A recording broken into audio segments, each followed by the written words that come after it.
कि सुर नहीं सुरताल है मैया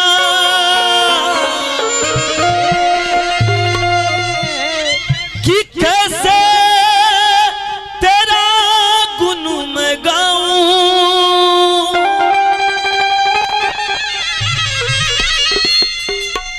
कि मैली चादर ओढ़ के माई हो कि द्वार तुम्हारे आऊं कि तन भी मैला मन भी मैला कि तन भी मैला मन भी मैला मैया बिंदी वाला भैया कि जागे मैं कैसे छोड़ाऊं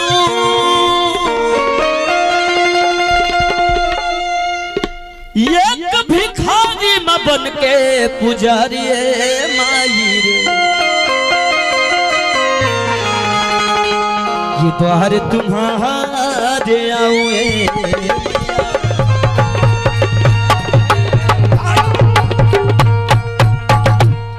लड़का कहता किए माई यह दरबार में इतना धाका धुकी भाई बा जाए तो गोड़ में कुछ आ जाए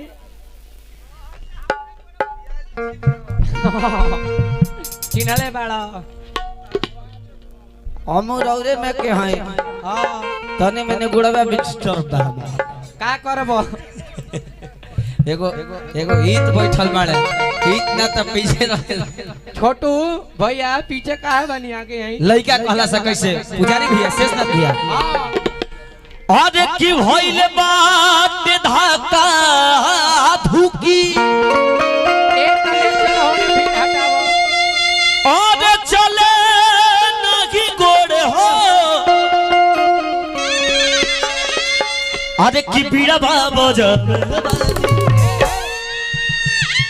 अरे की दुनिया बोल अरे की असरा पूर आई घोड़ी मोहन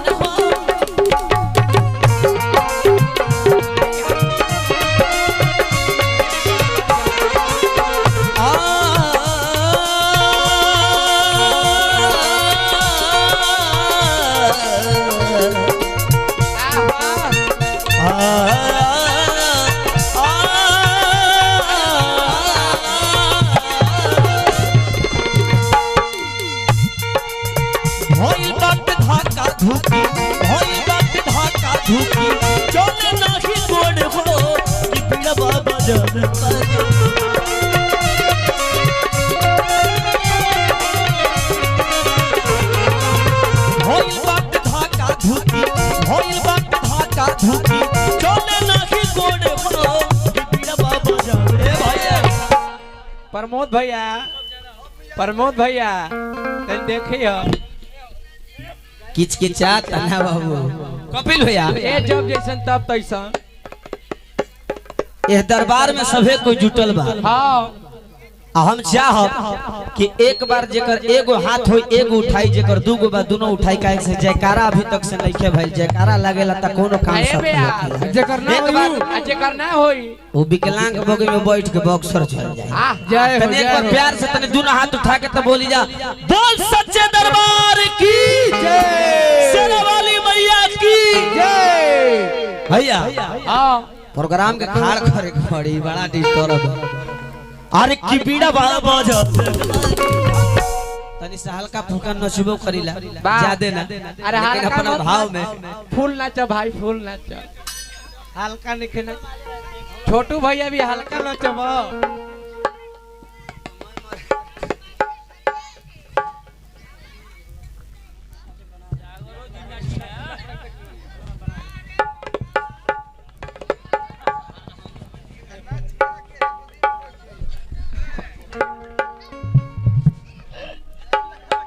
अरे की बीड़ा बज अरे की दुनिया बज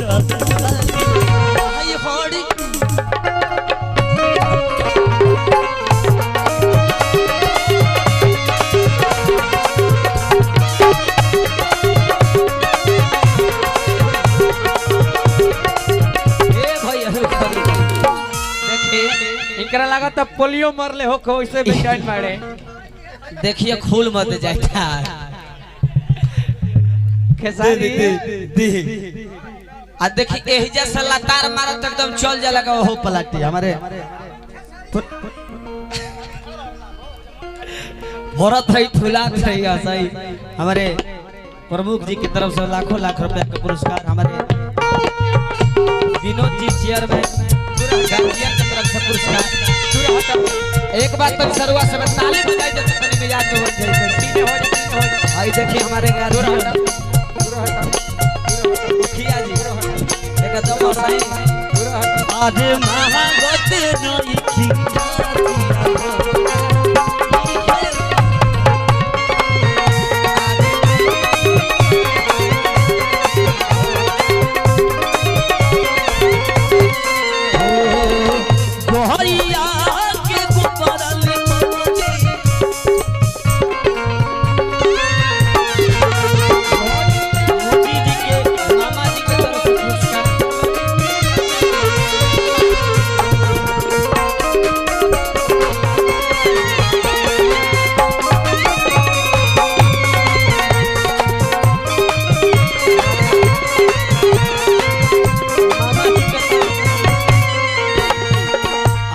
कपिल भैया के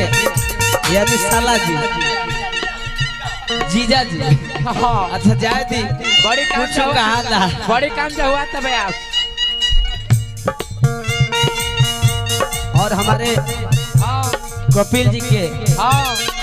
पापा जी मामा जी की तरफ से लाखों लाख रुपया का पुरस्कार।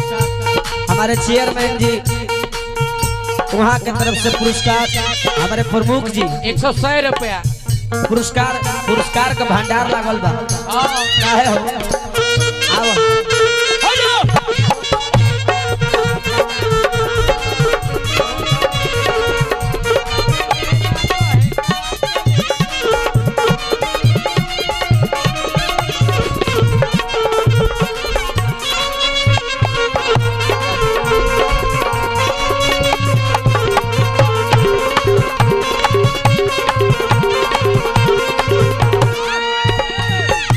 लड़का कहला से भैया का कहता हो भैया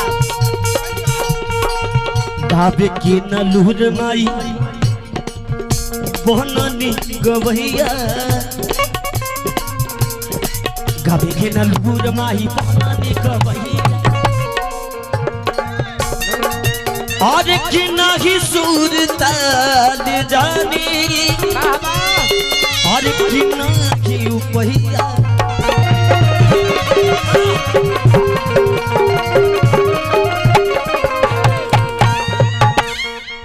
अपना बेटवा बहो मैया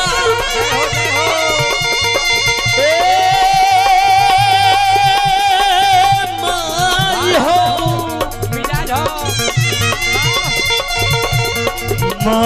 माई हो मैया कि अपना बबुआ बहो हाथ घुमा जाई तू